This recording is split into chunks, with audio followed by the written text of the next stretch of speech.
اہل ایمان کیونکہ کثرت سے تلاوت کرتے ہیں، اذکار کرتے ہیں، رمضان میں روزے رکھتے ہیں، اس سے شیاطین کا جو انسان کو فتنے میں مبتلا کرنے کی طاقت ہے وہ متاثر ہوتی ہے۔ یعنی کہ گناہوں سے معصوم انسانوں کو قرار نہیں دیا گیا بلکہ شیاطین کی قید کا ذکر ہے۔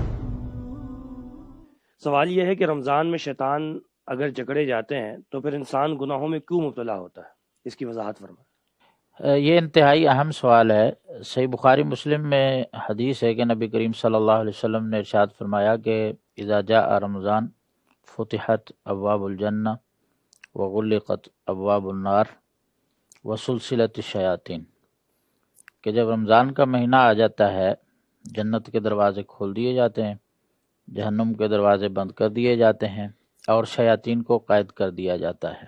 اس حدیث کی تفسیر میں اہل علم نے مختلف معنی بیان کیے ہیں کہ یہ شیاطین کو قید کرنے کا کیا مطلب ہے۔ ایک مطلب تو حافظ ابن حجر رحمۃ اللہ علیہ نے امام حلیمی سے یہ نقل کیا ہے کہ اس کا مطلب یہ ہے کہ اہل ایمان کیونکہ کثرت سے تلاوت کرتے ہیں، اذکار کرتے ہیں، رمضان میں روزے رکھتے ہیں، تو اس سے شیاطین کا جو انسان کو فتنے میں مبتلا کرنے کی طاقت ہے وہ متاثر ہوتی ہے، تو وہ مومنین کے اوپر، اہل ایمان کے اوپر اس طرح وار نہیں کر سکتے جس طرح کہ وہ دیگر ایام کے اندر کرتے ہیں۔ وجہ یہ ہے کہ مومنین کثرت سے اذکار، استغفار اور قرآن مجید کی تلاوت اور نماز اور قیام اللیل میں مصروف ہوتے ہیں۔ دوسرا معنی چند اہل علم نے یہ بیان کیا ہے کہ اس کا مطلب یہ ہے کہ اللہ تبارک و تعالیٰ نے قید کرنے کا مطلب حقیقی قید نہیں ہے، بلکہ اللہ تبارک و تعالیٰ نے ان کی وہ وسوسہ کرنے کی جو صلاحیت ہے جو ان کو دی ہوتی ہے اس کو جو ہے نا غیر مؤثر کر دیا ہوتا ہے، کہ وہ وسوسہ کرنے کی کوشش کرتے بھی ہیں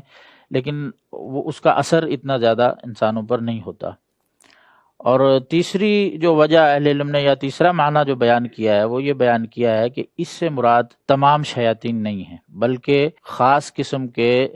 شیاطین جنہیں سرکش شیاطین کہا جاتا ہے۔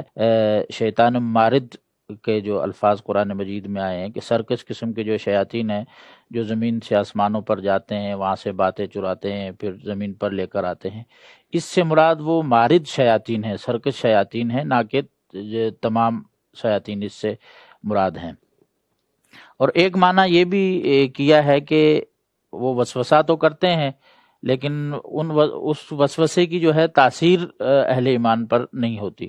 الغرض یہ تمام معنی بھی اگر ہم سامنے رکھیں تو اس میں بنیادی جو عقیدے کی بات ہے وہ یہ ہے کہ یہ اللہ تعالیٰ نے اللہ کے نبی صلی اللہ علیہ وسلم کی زبان سے ہمیں یہ چیز بتائی کہ شیاطین کو قید کیا جاتا ہے، تو یہ ایمانی مسئلہ ہے۔ ہم یہ ایمان رکھیں گے کہ شیاطین کو واقعی ہی اور حقیقتاً قید کیا جاتا ہے جیسا کہ نبی کریم صلی اللہ علیہ وسلم نے بتایا ہے۔ اب اس حدیث کے اندر جس میں شیاطین کو قید کرنے کا ذکر ہے اس میں یہ نہیں کہا گیا کہ لوگوں پر وہ وسوسہ نہیں کر سکتے، یا مثال کے طور پہ لوگوں کو برائی سے جو ہے رمضان کے مہینے میں بالکل جو ہے معصوم قرار دے دیا گیا ہے، بلکہ اس میں شیاطین کی قید کا ذکر ہے، اور اس قید کی کیفیت جو ہے کس طرح اللہ تعالیٰ نے کیا ہوا ہے وہ اللہ تعالیٰ جانتے ہیں۔ ہم اس پر ایمان رکھیں گے کہ وہ قید ہوتے ہیں رمضان میں، اور اس کے اثرات بھی نظر آتے ہیں کہ اہل ایمان کا دل جو ہے ایمان کی طرف، تقوی کی طرف، نیکی کی طرف جو ہے زیادہ راغب ہوتا ہے، صدقات خیرات کی طرف زیادہ راغب ہوتا ہے،